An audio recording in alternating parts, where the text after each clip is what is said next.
বাবা মারে সবচেয়ে থেকে ভালোবাসি, মনের প্রাণের থেকে ভালোবাসি।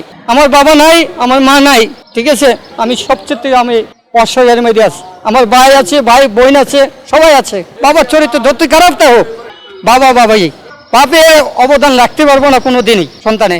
মনের ভিতরে অনেক যন্ত্রণা, ঠিক আছে, মা নাই, বাপ নাই, বোন আছে, ভাই আছে, সবাই আছে, ওইলে কি তারা আমার মনের শান্তিটা আমি পাইনি।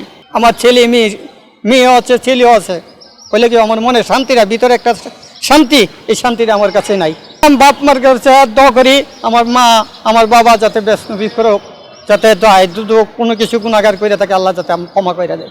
যুব সমাজটা সবাইকে বলি, দেখেছে তোমরা যতই কিছু করো, কেউর কথা শুনে মা বাবার মনে কোনো কষ্ট দিবা না, মা বাবার সন্তুষ্ট রাখবা, এটাই আমার কাছে প্রত্যাশা।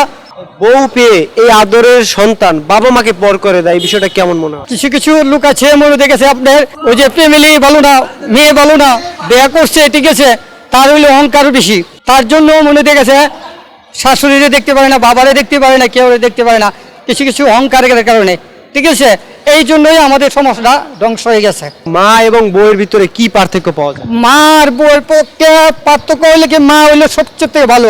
পোলা দুধ কিছু নাও করে দেয়, পোলা দুধ কোনো কিছু নাও করে, মা ডাক দিবে যে আমার পোলাটা অসহায়ের মধ্যে আছে, আমার পোলাটা রাস্তায় ঘুমাইতেছে, আমার পোলাটার একটু আমার দেখাও। বউ কইব কি, একটি সুন্দরী জামাই পেলে বউ কইব যে আরে বাদ দেও, ওর দরকার নাই, মা ওই অশান্তি করে, এইটা করে পরে দিয়ে আমার চলবে না, আমার অন্য একটা ব্যবস্থা করে দাও। আর মা বলবো কি, বাবা তুমি আসো, আমার কাছে আসো, আমি তুমি কিছু না দিলেও তুমি আমার কাছে আসো, আমার বুকে আসো, আমার আত্মারা শান্তি পাইব।